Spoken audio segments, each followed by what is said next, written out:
Welcome to the Character Council. I'm Hunter Sheck. And I'm Devin Sellis, and the council is in session. Bum bum! So, welcome to our second week of the show, where we create characters, and then we play the characters. Last week, I feel like our JPMs were a little low, and we're going to up that this week. What are JPMs? Jokes per minute. Jokes per second. Okay. Not jokes per minute. Jokes per second? Yeah, we need 5 or 6 jokes per second. Well, you're a joke, so technically we've got it capped out. So. Okay. Oh, are we going to start with the character from last week? Yeah, let's start with the character from that bit we were supposed to try to... A character from last week bit. I'm just going to, I think we should always start off with, a character we didn't do last week in this current week. Okay. You want to, give him a second chance, a redemption shot. Yes, and to that, I want to go again with the very bad comedian kid. Very bad comedian kid, I think there was potential. What's with these millennials always on their phones? Oh my god. Okay, there's potential. It's hard for me to say that that's a winner, but... I know, I really just wanted to say that line again. You just wanted... I do like the character. You know, I don't... Actually, I hate the character. I like the premise. Okay. Do you have a character, or do you want me to throw out the first real character? Let's throw out a new one. Okay, do you have one, or do you want me to throw one out? Let me throw it out. Okay.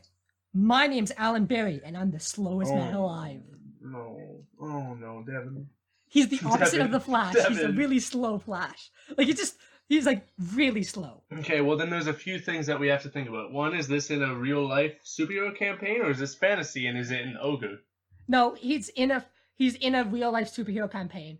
And his campaign is super slowness. Not on other people, on himself. Yeah, I was thinking that.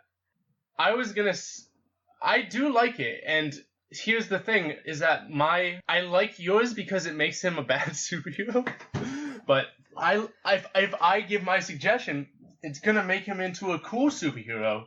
And I don't know if that's the right direction. Is it that he can move in slow motion even falling? No, that's kind of cool. No, I was going to say that he has the ability to create mass, in a center point of his body, right, at his center of gravity, and increase the mass without damaging himself, therefore increasing the pull on space-time and slowing time around him, making it so that way, to anyone around him, time is moving super fast, which makes him the slowest man alive. Yeah, no, that's too cool for this character. I know, right? I'm just thinking of somebody who's moves really slow, just really slow, and that's it. And I think that character has no legs, and not physical no legs, but I don't think there's anywhere else to go. Yeah, there's just nothing that we can. Well, okay, here's there is legs for this actually. I think this character is bad, and we should move on. I have a good one. Ready? Okay. He moves super slow, but because he moves super slow, he also is unstoppable. He will be walking really slowly, but while he's moving at a slow pace. He's a slow juggernaut. While he's walking at a slow pace, 6-inch iron door just moves his arm through in a walking motion, and it just slowly pushes through. Right? I don't know. I think that's he also has to talk in slow motion, because my name is Alan Berry. Oh my god. And I think it's really good though, because I think if this was a superhero campaign, you have to write them as a villain because they become a very difficult thing, but a very doable obstacle for superheroes to have to get over. Yeah. I think that's the only place that has legs, but I think we can move on. It's a good character, but... Do you have a character suggestion? Not really. I kind of want to think of some settings. I want to throw some settings out there and make a character that fits in it. But this week I have a list of characters, and there's just one thing, and I can't remember why I wrote it, but I just wrote the words Phantom Rope. Phantom Rogue? No, not Rogue. Rope. Phantom Rope? Yeah, and I don't know why. A ghost rope? I guess. I can't remember thinking about it. A rope that goes through things, so therefore it is a terrible rope. Yes, I know. It's phantasmal. I just wanted to say it because I wrote it down in my notes for this episode, and I don't know what it means anymore. Well, it's gonna be a D&D item in one of our campaigns in the future for sure. Okay. I'll never forget about it now. Yeah, Phantom Rope. What if we throw out? Because I've been having a real fun time of just like I want a character who grows up in a Hobbit village, right? Okay. Except the entire campaign doesn't even leave the Hobbit village. It's a campaign in the most boring place. So it's a slice of life, or is there actual action happening? I like slice of life, except what if the actions of the protagonist in this slice of life where nothing really happens have drastic like butterfly effect. Like, okay, but I think they should be the most mundane situations that he takes the most seriously. Like he's playing. He has chess in this world. I don't care if it's real or not. Sure. Yeah. And like it's the most intense game of chess ever. Like it doesn't mean anything. It's just for his pride, and it's not even like that big of a pride. Or like he has to go shopping and he can't find the right apples to buy. Interesting. So like all super mundane situations, but we dramatize it. Like he looked from stall to stall. He couldn't find the right type. He looked everywhere. Where could it be? There. He found one, but there's only one left, and somebody else is gonna buy it. And he's rushing, and somebody else is grabbing it. Does he tackle them? Find out next week in The Hobbit's Life in Hobbitville. Oh my god! I was thinking like you know like he's buttering his toast and he drops it and it falls like butter side down and like something in like a huge like cataclysmic battle just like I don't know like there's not. See, the thing is that I like that idea, but there is no. It has to come with a character first, and I don't think there is one for this situation. Like, there has to be like a herd magic system for it, right? So that way we know, oh, this happens, and therefore it translates to this type of deal, and we don't have that, and that takes too much time to kind of work out. Do up right away. Okay, I'm just gonna go down some of another one of my lists. Yeah, go down your list. Go down your list. So a rogue with a Glock. A Glock? Yeah. Okay. It has the silencer, and it's like it's a magic Glock that has infinite bullets, but like it's supposed to reload somehow. And he's just a rogue with a Glock. I mean, that's interesting. It's a little bit of low-hanging fruit, but it's interesting. Okay, but just like I do like it. Yeah, I know. It's kind of low-hanging fruit. I just like the idea of like a rogue in a general like fantasy setting, and he's the only one with a gun. He's just like shooting people with his gun, with his real life gun. God. I mean, yeah, the only problem with that though is that every single time you write your first campaign or whatever, there's always at least someone or maybe yourself who wants to put a gun in there, and it is funny every time when someone just has a gun.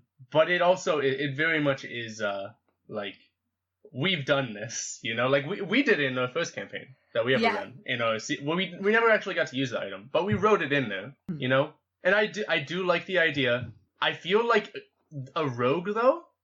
I feel like another class having a gun is almost like maybe a warlock whose patron is literally just some I don't know person from Realm who's like fuck it and just like the warlock's asking for magical powers or whatever, and it's like and they just gives him a gun. Whatever's on the side and throws it through the portal. And it's like, I don't want it to go away, right?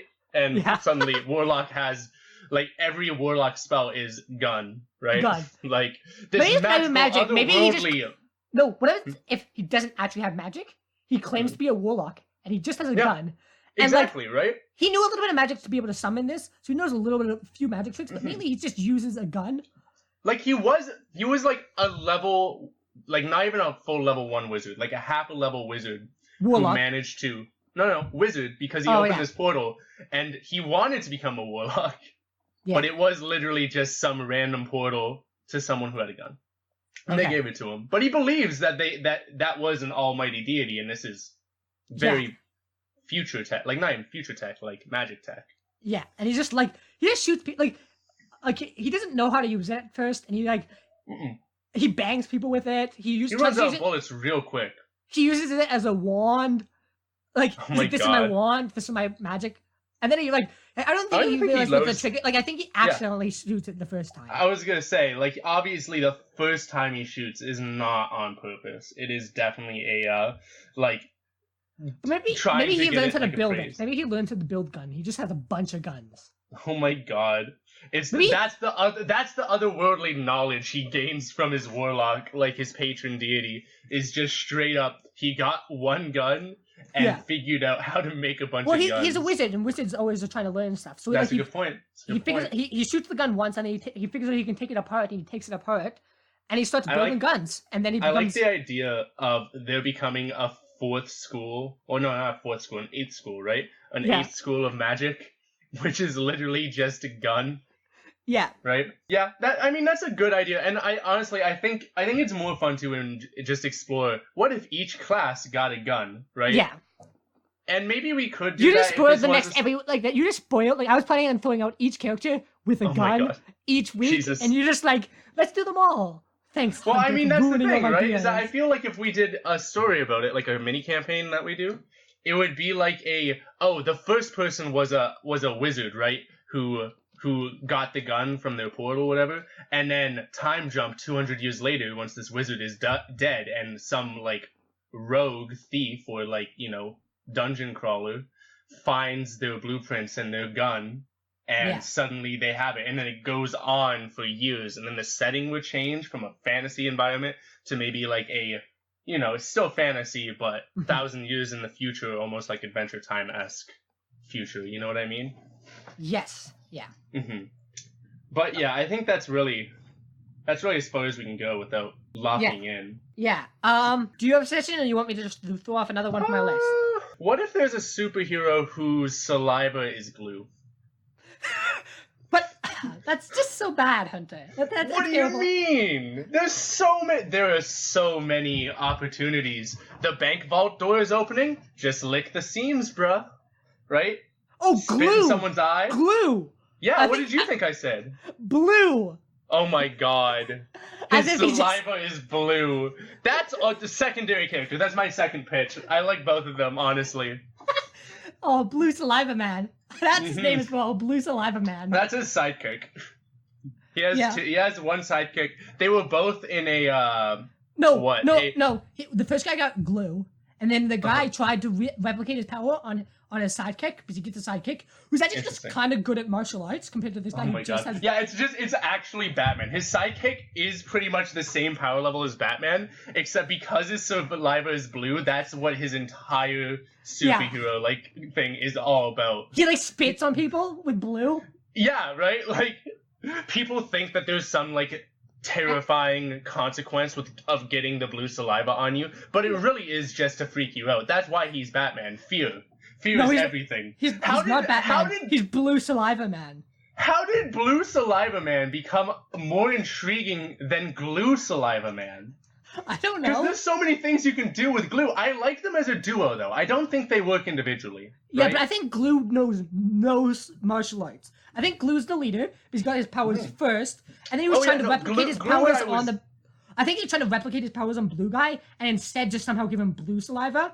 And he's still his sidekick, and I think the sidekick should also be older than Glue Saliva Man.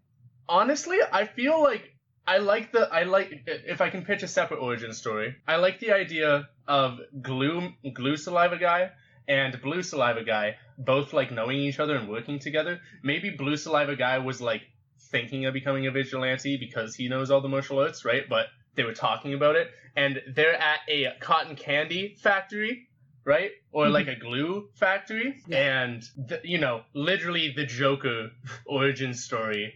Glue Saliva Guy gets thrown into a vat of radioactive glue.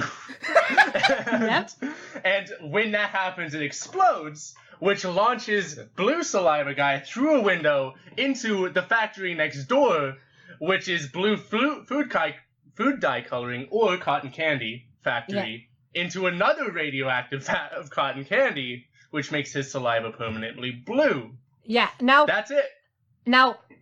it's revealed at the end of the first season, the main villain they've been fighting... they've been fighting one-off villains, but the main villain they've been fighting is the third person that was secretly there, who actually got, really cool acid. Oh my god, there was a vat... Okay, it's either a vat of acid or... Gasoline! Actually, no. Gasoline is interesting. Gasoline saliva. I like your acid idea, because I was going to say, what if he fell in a vat of glue solvent, and his spit is glue solvent. But if it's acid, I think acid works as glue solvent and acid. The entire season, this entire season of whatever this would be, it was they've been fighting some guy. Like, they've been fighting like minions, and then but there's the big boss. They always talk about the big boss. Mm-hmm. And there was some guy with another spit-based power. Yeah. I like the idea that the big boss, right, the entire time they think that they call him Glue-Zolver, right? Because he can dissolve glue. He has solvent like spit, but it turns out at the very end they finally figure out that his actual power is straight up like super dangerous acid, right? Yeah. Except when like confronted about it, the guy's like, "Well, I don't want to just fucking kill people. Do you know how painful that would be? That's terrible." Yeah. Dude, I was just fucking robbing a bank. I wanted money, not to murder. Okay, right? I think we have time for one more suggestion. Like, that's fun. I think we have time for one more suggestion. I have two left. One that will be the one that if we put this episode will probably be the Nug. Okay. Or if we're sold on somebody else, I can give something that's not the Nug. I would be interested in hearing the Nug because these are good good suggestions, good characters, but not there. Now, I'm gonna say it and you're gonna be like, it's not the Nug, but I'm gonna say it anyway. Okay. Magical tech support. Interesting. It's just a guy who has like he's like he gets calls about people, like calls on like everybody's different type of magical communications. Mm-hmm. And somebody's like, my crystal ball isn't working. Help me, please. God. He's like, okay, have you tried turning it on and off? Oh my god. Of course I tried turning it on and off. Have you tried taking a long rest? Yeah. Just like... are you in a non-magically dense area? Oh my god. Has one of your friends, like one of your podium members, recently cast Dispel Magic? Like, is it one that only works for pure goodness? Are you becoming oh my gosh. Did you find the crystal ball in Belzor's ancient labyrinth? Yeah, but cursed. He just gets like he just get calls all day about like I tried to, my wand broke. It's like, do you have a warranty on your wand? No, I bought it from a witch from a cave. I bought it for 4 golds. Well, go talk to the witch. Maybe she'll replace it. That was like 20 years ago. Why are you trying to get a refund on your wand you bought 20 years ago? Oh my god. My wand broke. Okay, can you open it up and tell me what the core is made of? That could help a bit. There is no core. It's just a bunch of strands of wood. Is there a focus on it? Anyone near the top? No. There's some like little holes and knots where the wood wouldn't split. Is it a twig?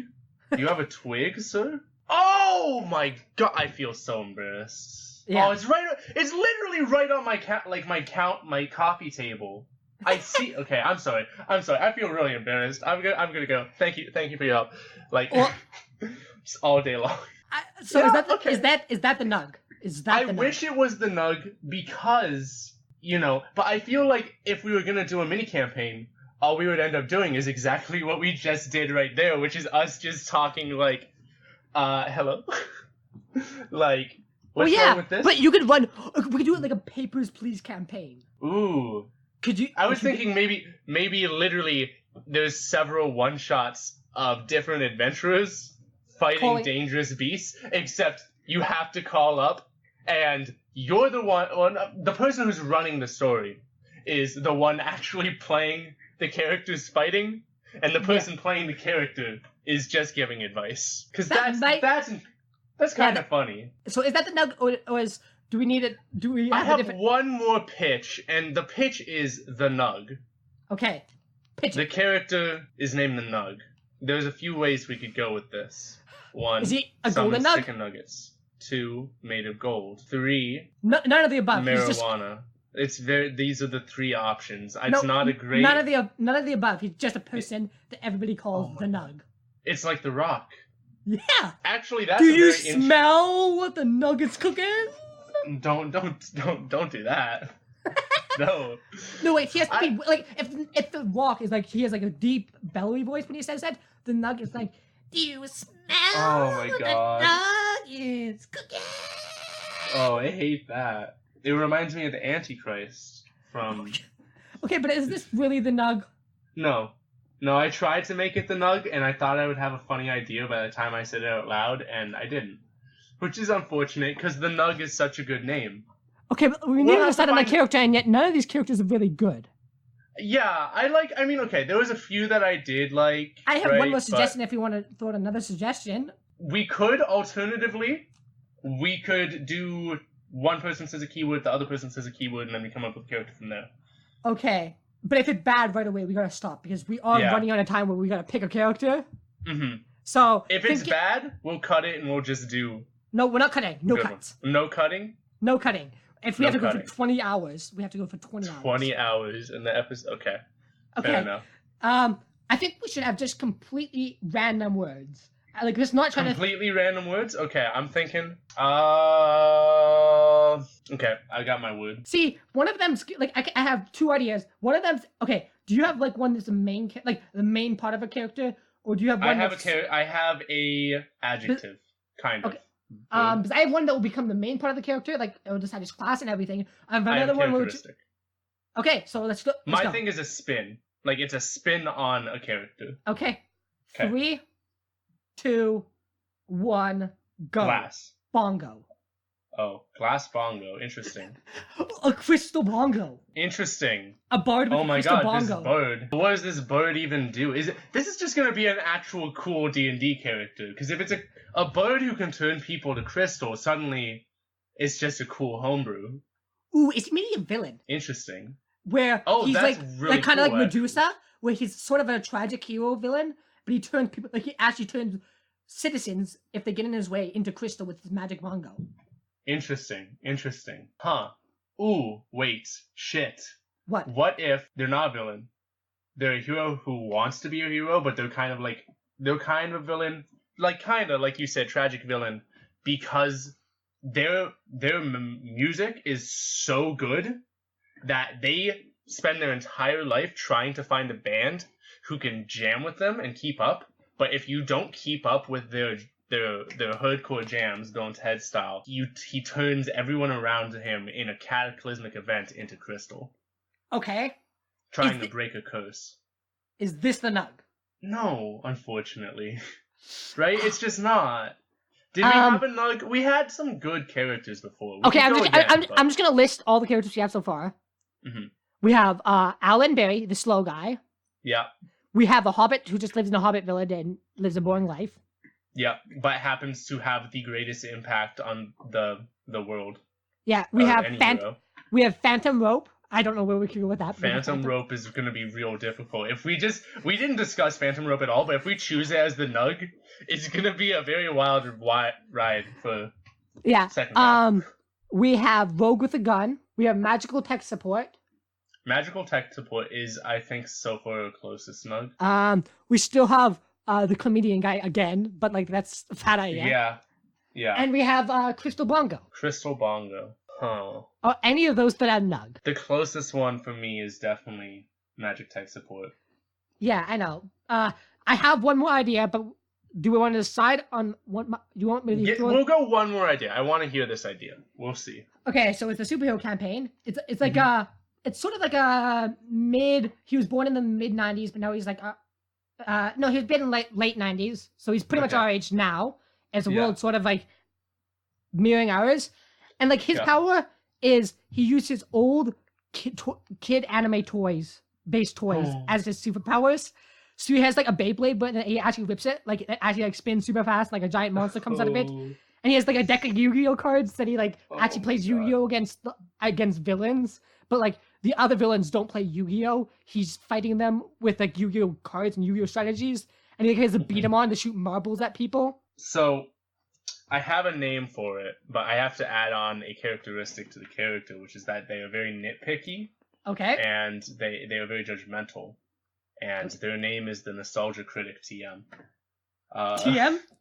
Because you know about Nostalgia Critic, right? Like yeah. Okay, good. Because I was. But he's, I guess, Nostalgia Critic's not nostalgic for the same things this character would be. No, but it just works for the character because. Is the Nostalgia Critic an actual YouTuber in his world, and he just stole the name for his superhero name? Just straight up stole it, and it turns out that's the major villain.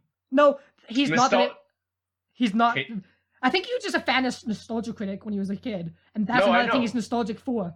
And so now... Yes, which is the huge moral, which is nostalgia is not necessarily good, because Nostalgia Critic gets super salty that his name got stolen, and he's not the first to come up on YouTube anymore, right? Because it's all Nostalgia Critic TM's videos. Yeah, but Nostalgia Critic TM isn't... Like, it's not like he's not making... Like, Nostalgia Critic TM... I think he is a YouTuber, but he's also... Like, I think he has to make it... He's from the 1990s and a superhero. Yeah, now he's late 90s now. He's like...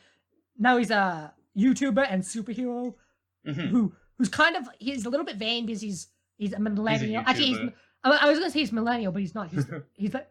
I forget what... He's a zillennial. I forget we're not millennials, we're Gen Z, which is like... We're Gen Z, millennial, zillennial... We're in-betweeners. Hey, real quick, generations are fake. We made them up. I know. But okay, is he the Nug? He's an interesting Nug. I like him. To be honest, I was into all those, but not obsessively into them enough to have we do need a reference to write them. We do need a Nug. We need a Nug really badly. I'm leaning towards tech support. I think Magical Tech Support could be a fun guy. With, it would be just like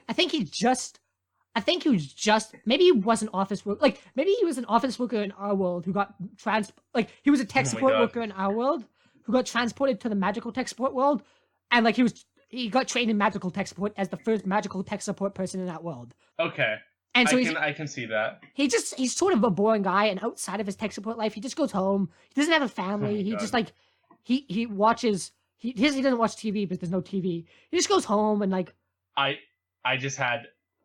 may have just elevated magical tech support into the Nug for sure. And what magical tech support? Everything you just said is completely true, except the story that we take place in. Magical tech support guy is a lich. It's been over 200 years. He's a human. He got himself turned into a lich, so he now lives in his lair with his phylactery, receiving all these magical. Is it like everywhere just knows, like, it's like if you say his name 3 times, you contact Magical Tech Support. No, like he just has like he has a network that he's just like he's been at this for so long that like originally like you had to go to certain locations, and then he tapped into other people's magical communication. So like any forest, any stone of forest speech, or any spell of communications. But now you don't have to have any magic. You can just say his name 3 times. Yeah, and but here's the catch. Is his name Beetlejuice? It is pretty much Oh my god! It can't be Beetlejuice. No, because we would have to say it 3 times while we're recording, and I'm not. Is his name Juice Beetle? Oh my god! I'm willing to do a lot of things for the goof, for the Vine, right? But I'm not willing to commit actual suicide by saying the name. You're not gonna commit Sudoku? That's my second time saying it. It's my second time saying it. Okay. It has to be twice in a row uninterrupted. It doesn't matter as long as you say stuff in between. It doesn't matter. Okay. Good. Okay. We need a name for him. Dave. Yes, Dave. I love it. Nice. Okay. I think Dave Johnson. Okay. Because you can't just say Dave. People just saying Dave. That's a good point. So it's like Dave Johnson. Dave Johnson is 100% the most tech support name. So, although it could be like Mike something, but that's I'm a fan of Dave. Same. Dave is better. Mike is more likely because Mike is a way more common name, but Dave. Mike is the most common name in America. So that's the Nug. Magical Tech. See, I told you. The Nug. I told you when I said Magical Tech Support, it would be the Nug. I told you, right? It was the Nug. You're right. 100%. Yeah. Okay. Do we have to talk about Lich? Okay. So wait, who's doing this character? I think. So I'm writing the campaign. Yeah, I think I'm gonna be Magical Tech Support guy, right? Yeah. Okay. Although there's not really a twist, but I'm not gonna say it here because it's gonna be part of the opening for... Sure. Okay. Is there anything we want to add for the audience before we plan? What? What does he... Okay, I do want to settle that he does wear a magical suit and tie. Interesting. I was going to say a polo that's orange and has, like, fantasy equivalent of Geek Squad on it. Okay, I think he should be like, no, I think he's a suit and tie, but with the wizard hat on. That's the exact perfect thing that you could have said. Thank you, Devin. I appreciate your divine insight. I think he wears glasses as well. He definitely does have to wear glasses. He's always staring at a crystal ball. He's not rich either, so he doesn't have like the fancy blue lights screen for his crystal ball, and he doesn't have those gamer glasses, So yeah. Okay. Yeah. So you have 20 minutes to write this campaign. Woo! And I'm gonna start making the character. We'll see you in the break.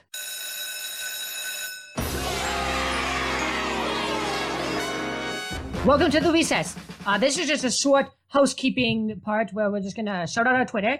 If you want to give us any character concepts or ideas, you can reach us at the Char Council, TheCharCouncil. Or if you have any suggestions you want to give by email, you can reach us at charactercounseling@gmail.com. Character, COUNSELING @gmail.com. No capitals. This episode was brought to you by our moms. They sponsored our life so far, and until some company steps up and sponsors this podcast for real, they will continue to sponsor our fuel. Yep. So I hope you enjoy the rest of the episode. I'm really excited to find out what happens to a boy and his boys. And let's just get started. The shadows shift around what any mortal would assume to be nothing but the wind. Such is the expertise of the rogue known as Saracen Fiandier, the shadow of the night, of darkness. The fact that his party's lives rely on tonight's excursion weigh heavily on his mind as he makes his way down a winding pathway to the unknown depths of an ancient chasm. Unfortunately for his party, the shadows only conceal Saracen, while the shadows are under the direct control of Draciel, a dragon of the Shadowfell who has been standing guard his entrance to his hoard for centuries. While most dragons like to bask in their wealth, Draciel's paranoia has kept him on guard. Planning for this exact moment, hours pass before Saracen manages to make it to the bottom of the crevasse, where a gateway seeming to draw all light from its surroundings lies a few meters away from where he appeared.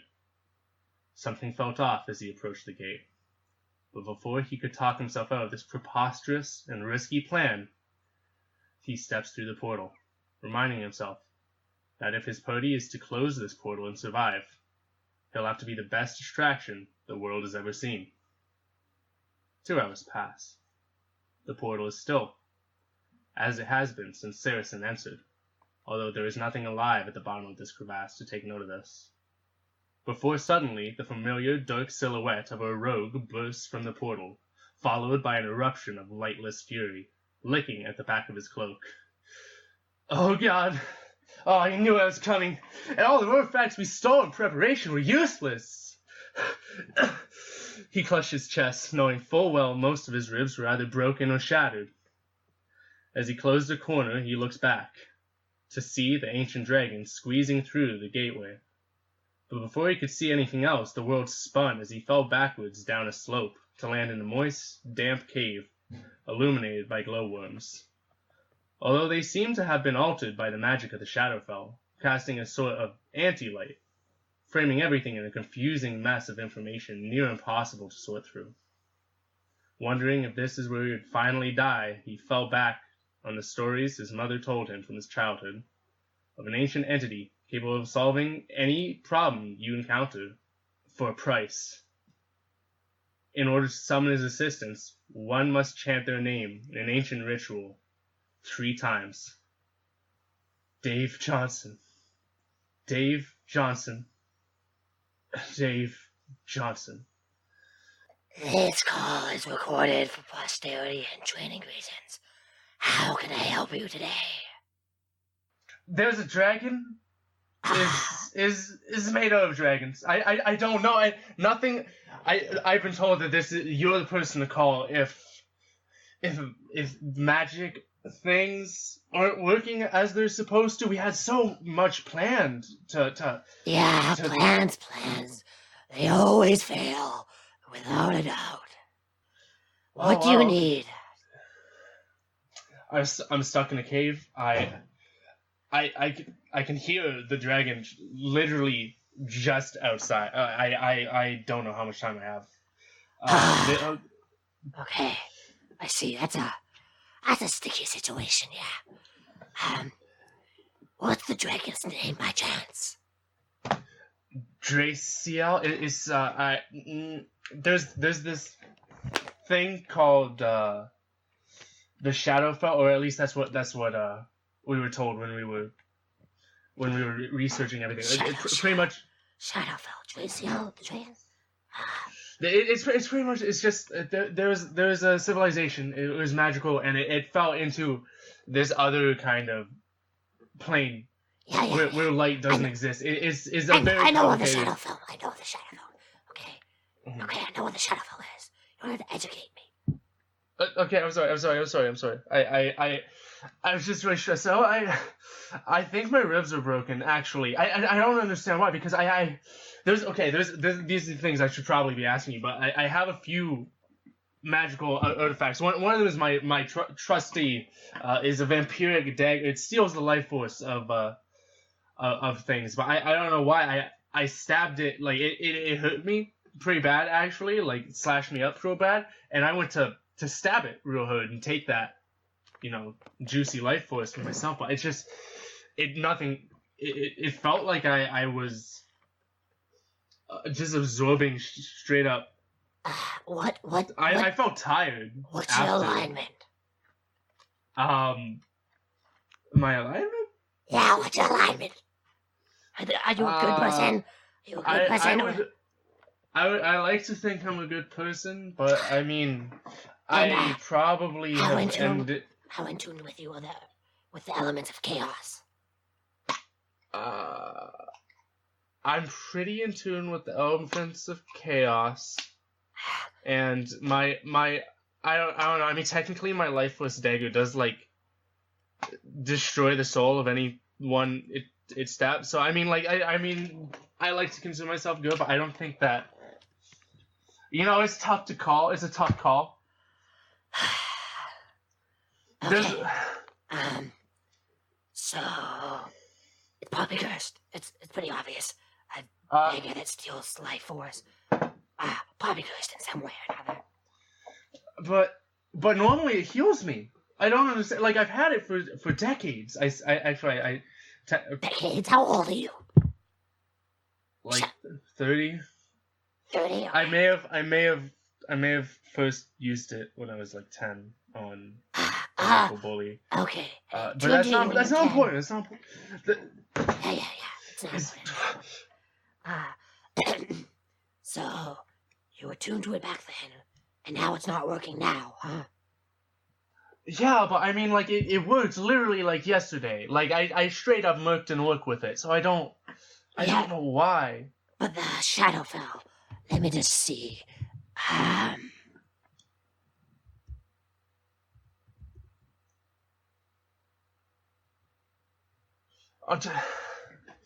Honestly, I don't even know how it knew I was here, though. Like, I have a cloak. It's the cloak of the deepest night. I'm like, kind of cool. Yeah, kind of cool and edgy and dark, so like...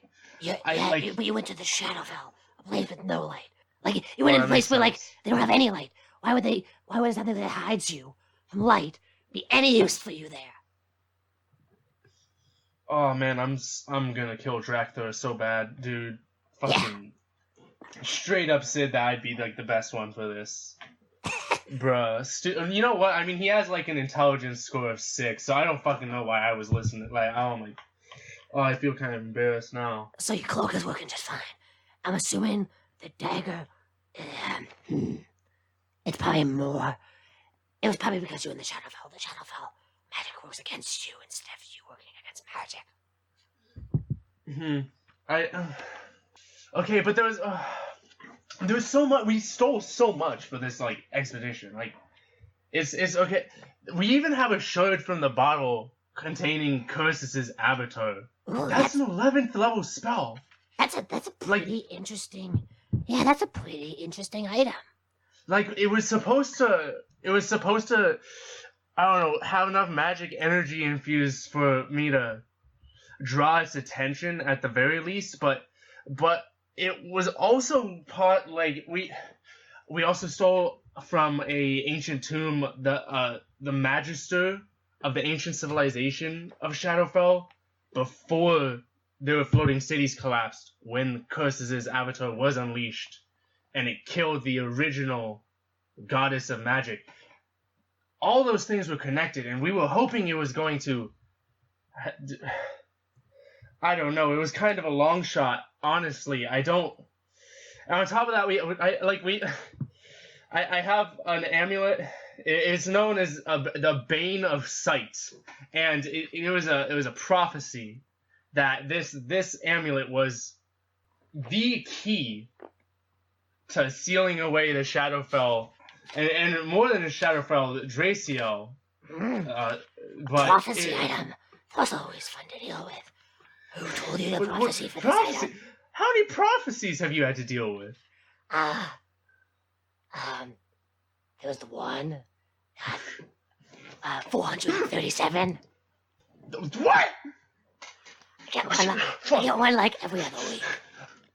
By the way, Dragon definitely did just move closer there after the what? Because you should probably keep your voice down. You know you're being chased by a dragon. It's generally not a good idea. Yeah, I'm supposed to be a rogue. I'm really stressed. It's been a really tough couple days. I was on like an 8-hour hike before this. 8-hour hike? Really? You're tired after an 8-hour hike? I mean, it was downhill, and I just was chased through a place with no light for a while. What's your dark vision? You got any good dark vision? All my ribs are broken. All of my ribs are definitely broken. Yeah, well, that sounds like a you problem. Unless you're like, okay, what do you actually want me to do for you? I don't know. This was my last-ditch effort. Like, I'm not gonna kill the dragon for you, if that's what you're thinking. That's not gonna happen. Oh, damn it. I can, fix your ribs for you, but that's not really my thing, but I can, for, of course, the price. The price, of course. What's the price? Do I fix it. find out now, or? Well, no, you have to kind of agree to it before I tell you the price. And I don't think you would want to waste that on just getting your ribs fixed. That's kind of preposterous. Because I mean, like getting eaten after, like with intact ribs, isn't any better than being eaten with not intact ribs. I can fix all your magic items, make them work, even if they're not supposed to work. Well, I mean, but I don't get it. Like, how are you supposed to fix the magic items? I thought all you did was know how they worked. But how can you alter a prophecy? Prophecies are made up by somebody at some point. Maybe they were a prophecy. Maybe it's not. Maybe the dragon gave them this prophecy. That's not, like, really the prophecy. I don't know. Oh, man, I didn't even think of that. Oh, man, we're like a level, 12 party. We should be thinking way ahead of this. You're bringing up a lot of good points, my man. Like, prophecies are nothing. You just gotta do what you can do. Survive. And make your own damn prophecies. That's inspiration. Like, what's your goal here? Do you want to get out of this, survive? But it's like, that's easy. We can do that. Lickety split. Do you want the dragon dead? Because if you want the dragon dead, it's gonna be a lot harder.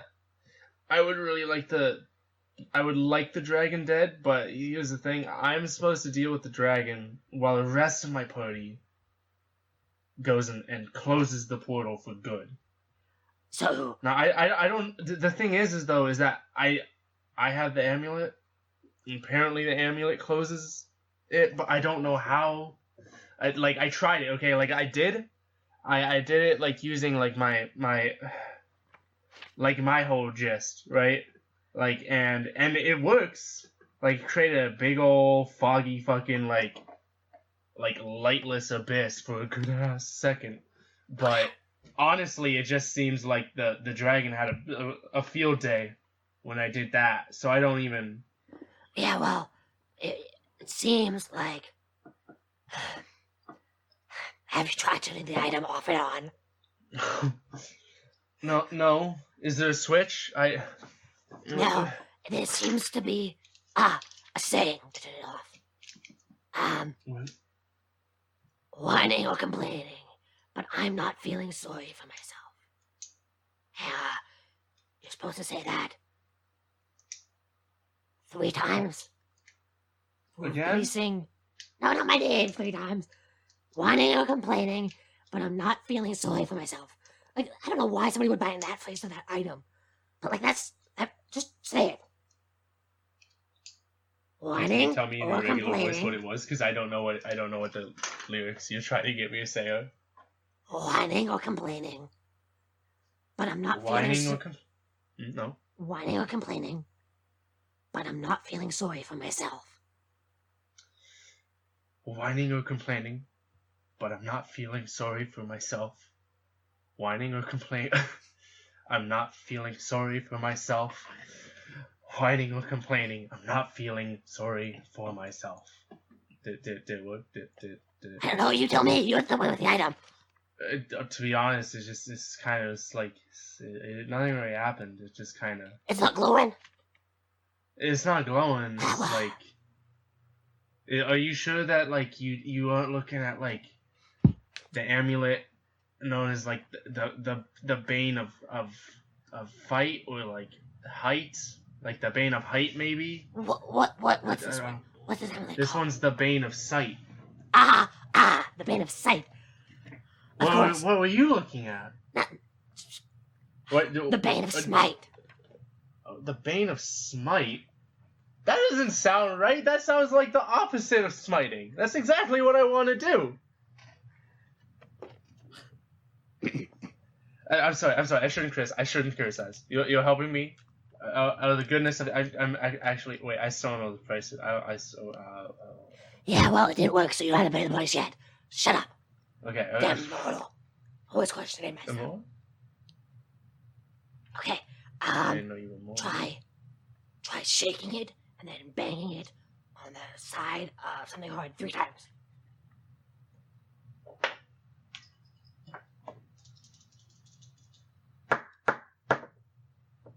Did that do it? I see. I- Yes. Of course. Okay, on a character moment here. Is there a certain solution here that I'm actually supposed to be getting? Yeah, this is the puzzle part. Oh You shit. have to start Okay. thinking of the things I kind of told you. Fuck. Okay. Because like that was me just like reading a passage from the book I had on my hands. That's fair. And on top of that, I was telling you like, you know, I told you before you might have to open up like an actual monster manual or like Google some stuff like from D&D and stuff because Yeah. you might, you know, there's some pertinent information, you know, not even like it would help, but just it explains this. I don't know. Some of them are just throwaways. That voice is this voice is really hard. My voice. Yeah, it's really hard on your throat. Yeah. Do you have lots of water? Yeah, I do. Okay, good. This is the part where I realize I might have made my puzzle hard. Yeah, I don't have a lot. Like, for the listeners, I don't actually have a lot of general D&D knowledge. This one's not even general D&D knowledge.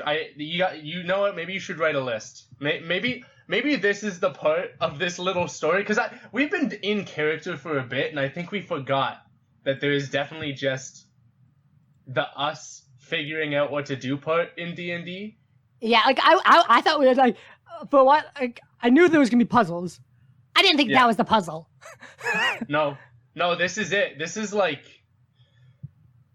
In fact, I should probably put some stakes here. So, and we'll just pretend I had the stakes here the whole time. But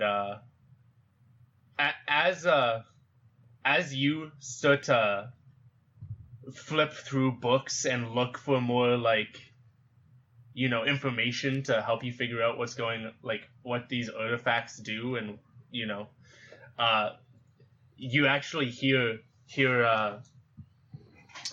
fucking what's his name, Saracen. I just made this name. By the way, listeners, I just made the most ridiculous name I could think of off the top of my head.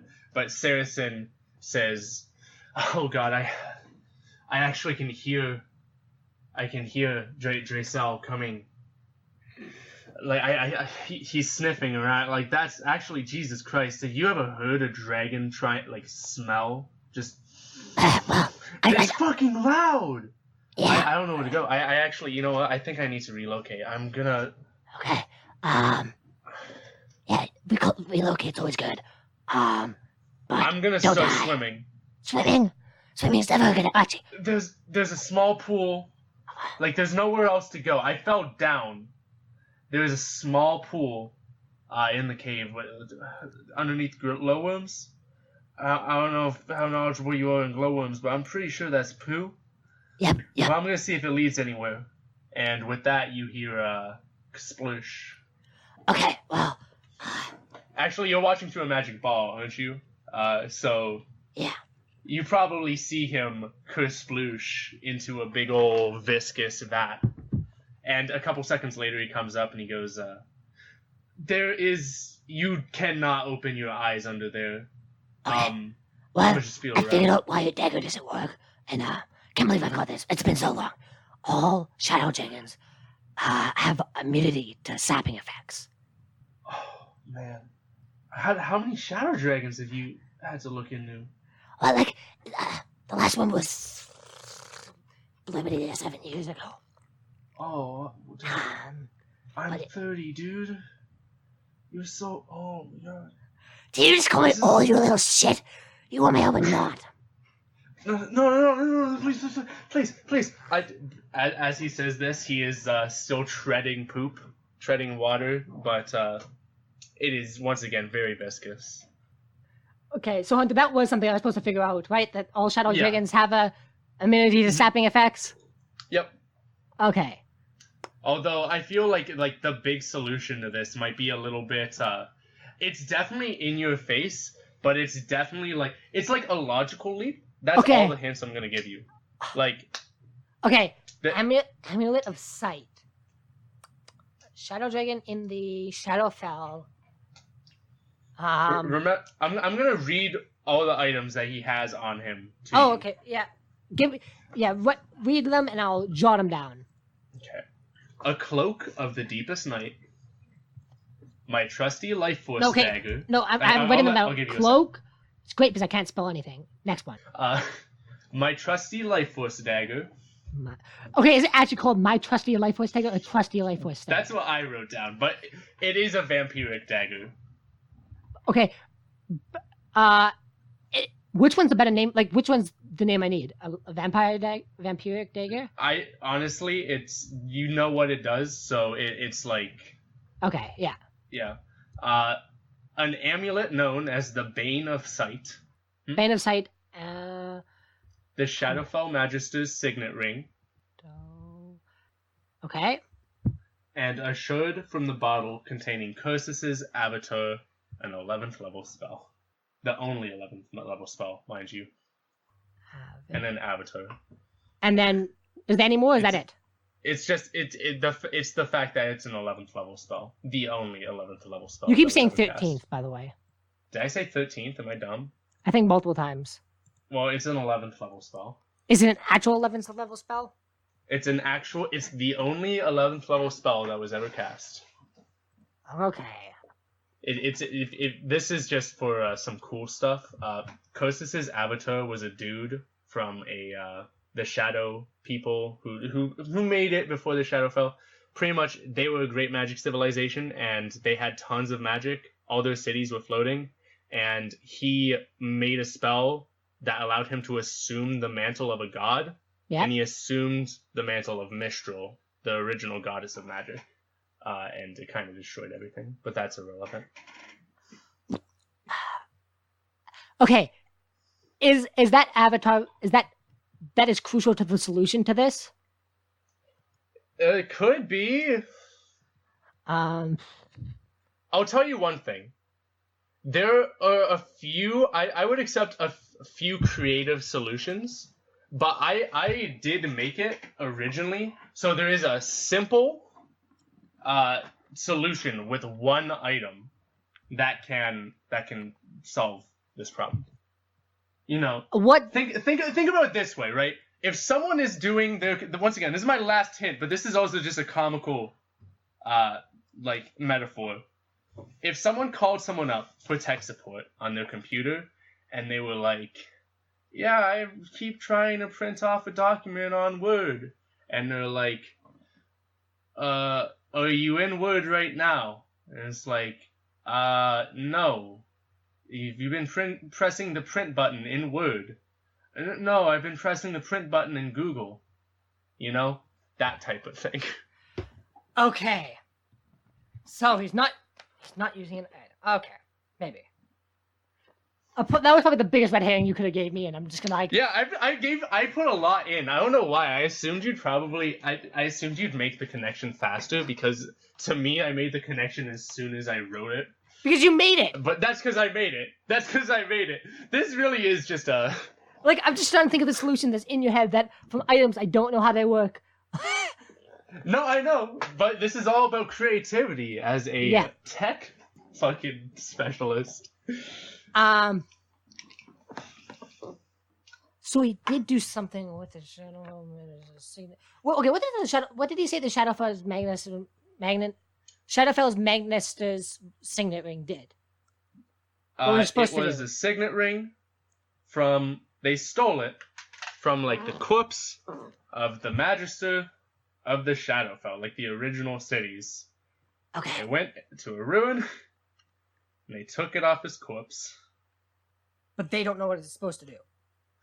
They assume there was something about a prophecy, but you know. Am I supposed to know this prophecy as well? Nope. Okay. I'm just gonna throw some stuff out there again because hopefully I'll stumble upon it. So let's, I guess, back into character shit. Yeah, and once again, real quick, do not feel bad for not solving this puzzle, because in the Adventure Zone, it took them like 3 hours to solve Hodgepodge. So, for any of the Adventure Zone listeners, they understand that. Otherwise, listen to the Adventure Zone. Okay. Sorry. How can I help you today? Okay. Got in the voice again. Have you tried? Okay, what? Are you just holding the shard from the bottle containing Carsona's avatar? It's in my pocket, actually. Okay, take it out of your pocket. Okay. I got it. Okay, is it glowing? It is constantly glowing. Okay, that's a good sign. It's not just a random soda glass that it's not some snake oil.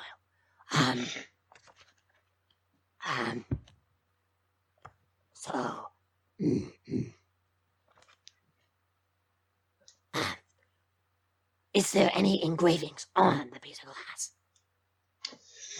Only half of an arcane rune, something far beyond me, probably from a time of magic past this. Yeah, figures. That guy's even older than me. Okay. At this point, by the way, I think our boy Sarithson has crawled out of the puddle of poo, realizing there is no way out of there that way. Okay. And the ring you stole, right? What's the ring look like? It's silver and it's got like a cool photo of an eye on it. A photo of an eye? Well, it's like engraved, I guess. Okay. Probably magically, but I don't know. Yeah. Have you tried activating the ring? How would I? Are you wearing the ring? Yes. You are wearing the ring. I am wearing the ring. My friends told me not to, but I don't listen. Okay, you're the first step there. You're smarter than the rest of them. Yada. Have you tried? How much magic do you have? I am a rogue. Okay, but I have a knife. You're level 12. You don't have any magic. Well, I mean, I have the magic from my cloak. Okay, I think just focus on the ring. Are you focusing on the ring? I'm focusing on the ring. Did anything happen? Is it doing anything else? No, it's stylish. Okay. It's stylish. I think maybe like if I put it in like a wall, like this reminds me of like if I like fancy rich people like put it in a wall and then you open it and there's like your fancy wine and whiskey back there or your scotch. Does man, I wish I had some scotch. Does the Bane of Sight have any place where you could, I don't know, put a ring inside of it? No, although it does have a similar looking eye, although it's not the same looking eye. Okay. It's similar but not the same. What's it say again? It's similar but not the same. How is it different from that eye? The other eye doesn't. It's just an eye. It's particularly stylized. On the Bane of Sight, it's an eye that is wide open. It looks like it's following me, like like a painting. Like I saw in a good couple paintings in my day, like whatever, cool. But like when it follows your thing, and it looks like there's like a sun behind, like not like a sun, but like like the squiggles of a sun along the side of the eye. Oh, okay. The eye is following you, sort of. Well, I mean, it's just like when you look at the pupil and you move your head, it looks like it's it's that weird optical illusion, right? Are you wearing the amulet? No. Wear the damn amulet. Put it on. It's really heavy, by the way. Like it's made of stone. It's probably it's like thick. It's thick amulet. Yeah, okay. Feels like the first wheel, Yeah. Are you wearing it now? I'm hunched over though. Yeah. Well, too bad for you. Try. And nothing's happening now that you're wearing it, right? You don't feel a connection to the eye, to the amulet. I mean, I can. In fact, I've used it before. It's just I last time I used it, it turned into a heavy fog, right? Like it didn't do anything. It didn't do anything. Were you trying to use it on the Shadowfell? Or were you just trying to use it? It was over the gate. I was in the Shadowfell, but like it. So you're trying to close the Shadowfell? Were you inside the Shadowfell? That's kind of a stupid idea. You would have been trapped there forever. That would have sucked for you. Yeah, but this is the kind of the fate of the world, I've lived a good life, but I've also, like I said, you're level 12. There's no way. Dagger on a 10-year-old, so I've been trying to redeem myself ever since. You're level 12. There's no way that you're the last defense against the end of the world. You fail, and somebody stronger is just gonna do it for you. So don't worry about it, kid. But I'm sorry, that was me. That was too. Okay, yeah. I guess you're right. You should probably try to do it for yourself because this is your mission. But it's not the end of the world. It's the end of your world. But things are gonna live on. Something else is gonna stop it. Or we'll just rebuild. I'm gonna die. That would be stupid. You can die? Well, I thought the almighty Dave Johnson was all but immortal. I am immortal in the sense that nothing can kill me. But if everything in all existences was gone, then I would also be dead. But that's not gonna happen because I have my own existence. Yada yada. You know how it is. By the way, as you're having this conversation, there's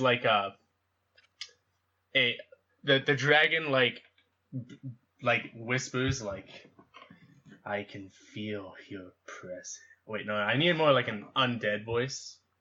I guess it's shadowy, right? Yeah. I can feel your presence. And it it wisps through the room. I know you're there. And even the entrance of this little area he fell into, you can hear like even you like you can look up from your like crystal ball like apparition, right? You like see like claws start to pull at the thing trying to open it up, and Saracen just falls fetal position, like not fetal, but like on his butt, holding his legs like his knees close to his chest, and Draciel says, "You have not much time left." Okay, try. Okay, so it's stone. Has the amulet always been stone? I think so. Yes. We chiseled it from a wall. You chiseled the amulet from a wall. Yeah, I know. It's really complicated. It was this was like a 3-year campaign, man. Like there was a huge backstory part where we like lived through the consciousness of like the people who created the amulet, but we don't know like much about it. We just remember the very end because that's when they died, Okay. Okay, Hunter. So I'm able to say a solution that if it doesn't work, we'll probably just like end it now. So yeah, like okay. Do you have anything? Try, jabbing your dagger into the amulet. Okay. This is like... Okay, he takes... Okay, I guess I'm gonna die if I... Directly into the eye. Don't, just stab it anywhere. Directly into the eye, of course. Here goes nothing. The amulet cracks. Okay. Okay, it cracked, right? Yeah. and for a moment, nothing happens. Although, in a little bit of desperation, Saracen starts to, wrench the dagger, trying to push it in further. Yep. And as little pieces, crusts, around the edge start to, break off and stuff, you actually see, little slight beams of light, like light rays, what are they fucking called in lens flares and shit like that, start to appear around the edges of the dagger. Okay. So from the amulet. Okay. You see that light? That's good. That light's good. Light versus dark. That's what you're supposed to do. Pull the dagger out.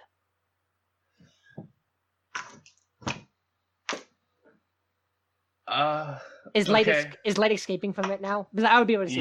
Yes. Is it a lot of light or a little bit of light? Real quick. I was trying to do Foley, and I pulled I pulled something from my table, except it was my super glue, and my super glue flew out of its thing, so now I don't know where my super glue is. Okay, ignore your super glue. So real quick. No, Ignore my super... But it's super glue. It's so useful. Ignore it. We're recording. Okay. Is the light a really bright light? It's pretty bright. It's bright. And once again, I think this light, it starts to, if you remember, Here, let's put on the narrator voice. The light that was receding from the cruel light of the glowworms starts to the veil is pierced. Almost that confusing mess of information that that Saracen could, was trying to make out from that darkness, anti-light, it starts to not necessarily, you can't really see like you would in normal light, but it's almost as if that light is now darkness. Yeah. Like that anti-light that is now just what you would expect if there was no light in an area. So now, the light's getting pretty strong. You're gonna have to be waiting here for a second. I want you to shine the light on the dragon. And Okay, can you get to the portal without getting? Can you get past the dragon to the portal? That's my first question. I can try. Okay, you gotta do that. Yeah, well, otherwise they don't call me Saracen Fiandia, the shadow of the night, of darkness. And then you're gonna take it and you're gonna smash that eye on the portal. Okay, you got that? Yeah. Okay. I got this. I'm leaving you, kid. Oh, and don't die you because stick around and watch. Or? Well, yeah, I'm here. But like, I should tell you the place now. If this works and you live, my part of my soul is gonna be inside of you forever. Just a heads up. Wait, what? Wait, what? If this works, and you live, your soul. Yeah. I'm giving you part of my soul, kid. Giving? No, am I gonna be immortal? Am I gonna be all cool and no. And sick as shit? No. You're more like holding on to it, forever. And if you die, part of me dies. But like, I guess I'm obligated to tell you because that's how it works. You're my lycanthropy, not lycanthropy. What's it called, actually, Hunter? A phylactery. You're my phylactery. Not you yourself, but like every person who I help out, can become part of my phylactery. So if you die, then you pretty much have to kill all of them. And like the only reason I'm telling you this is as part of how my magic works. I have to tell you how it works. It's no big deal. You'll just be constantly connected to me. I'll be siphoning a little bit of your power, and you'll be siphoning a little bit of mine. It's not that big of a deal. Is this like a warlock thing? Kind of. Like you're not getting any cool powers or anything, so don't expect that. I don't get. What? You know, fuck it. There's a dragon. Yeah, do it. There's a dragon. And with that, he takes his trusty light force dagger, and he stabs it into the stone of that steep incline he fell down. Yeah. And he starts to crawl up, and as he makes it to the top of the area, there's the dragon is waiting patiently, but here, let's set the scene, actually. Let's set the scene, okay? Draciel stalks the opening to the cave. He followed the scent of fear and blood to the opening, and oh man, I'm trying. See, this is why it takes so long to write things down, because word choice is important. To the opening. This isn't the right sentence. As time passed, he started to feel less sure that this fight was won, which is weird. It's never happened to Draciel before. Draciel has always been undefeated, and so he should be. He's unstoppable and extremely powerful and extremely old. However, he definitely felt it. The feeling of discomfort and, for the first time in his life, the feeling of fear. As a hand came over the ledge, he noticed something peculiar. An amulet. An amulet that, before he could actually start to put anything together, stole whatever terrifying atmosphere he set over this crevasse. Everything that was dark and lifeless suddenly had color, and there were vines that he had never noticed growing from cracks in the bottom of the crevasse. Life. And suddenly, just as he had recognized the threat was over. As Saracen pulled himself over the ledge, finally revealing himself to the dragon, he stood tall, despite the wheezing from his lungs. And in a last-ditch effort, Draciel summoned his breath to annihilate and indeed unmake this champion. But as he breathed, his breath split. For whatever reason, this mortal, this complete trash monster of a being, had overcome his breath, which is something he never experienced before. And just like that, a bright light overcame him. Honestly, I feel like that's the end. Yeah! Okay. You did it, boy. I knew you could. I definitely did for a second. Oh my god. Do you have like a? Can you like call my friend? Can you call my friends? I Okay, just saw just- a dragon fucking disintegrate, dude. Like Yeah. Also I can definitely not do that fucking 8-hour hike. I am dying. Oh my god, I am dying. Yeah. Bippity boppity boopity boppity. And as you feel that, as I say those words, you feel have 40 spells, Devin. You made a level 20 character with 40 spells, and you went bibbity boppity. he can say whatever he wants for his spells. He's that powerful. He did just cast a spell. I am not gonna just. Okay. Not, he cast. I made 44 spells and I haven't cast a single one yet. Yep. He just cast. I know what spell. No, I have a spell. I just gotta find it.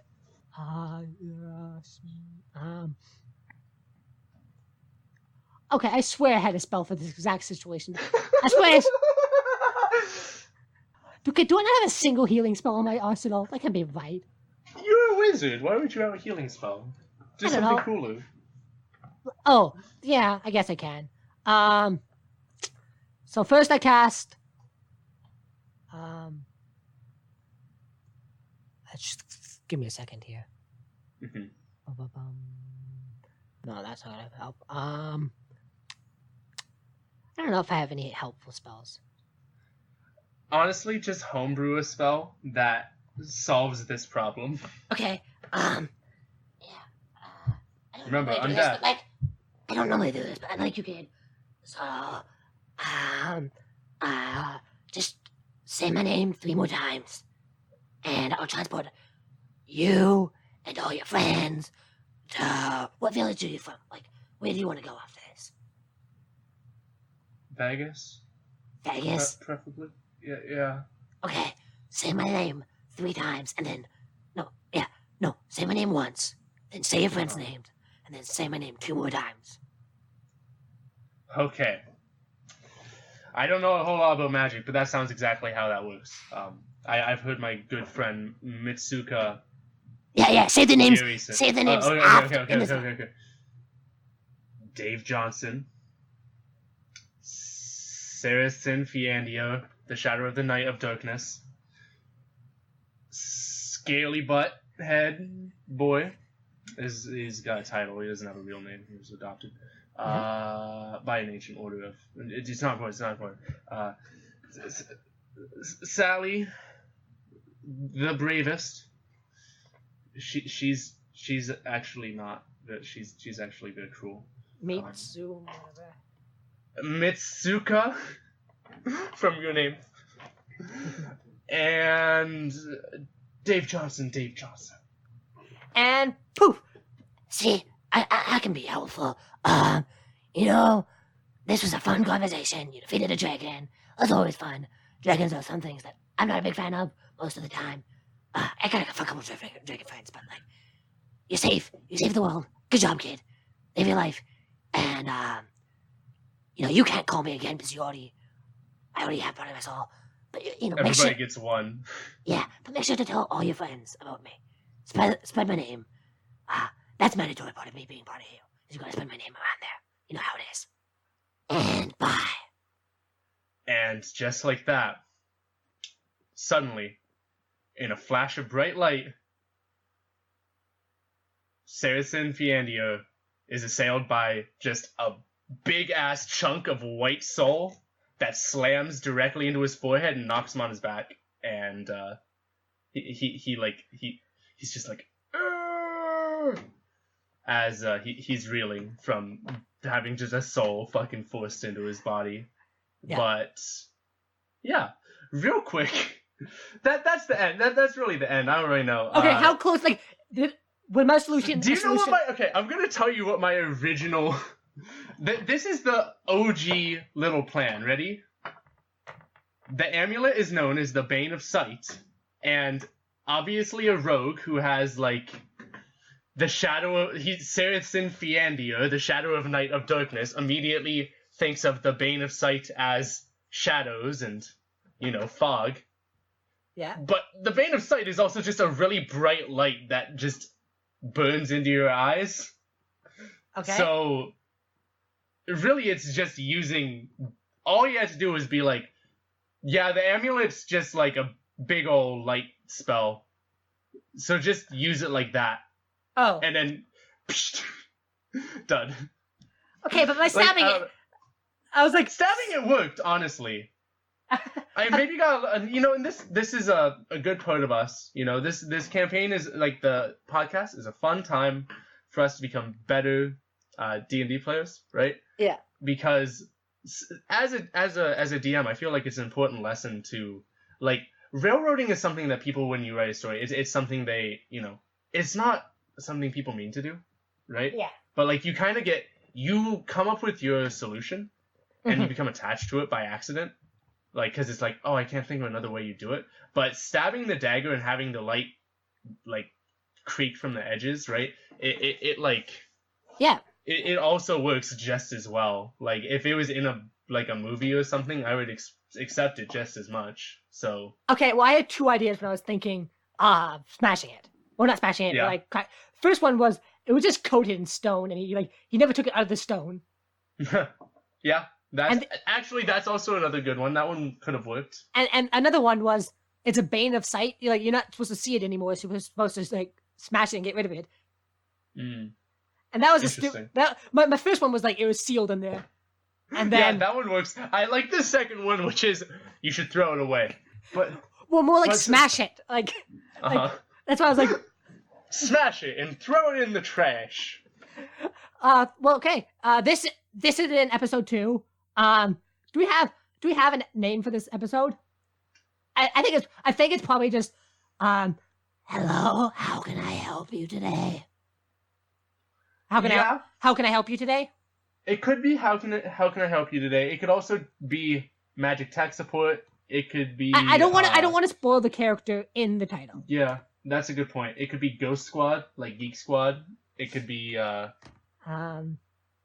it could be this call is stab the eye. recorded Stab the eye. Just nah.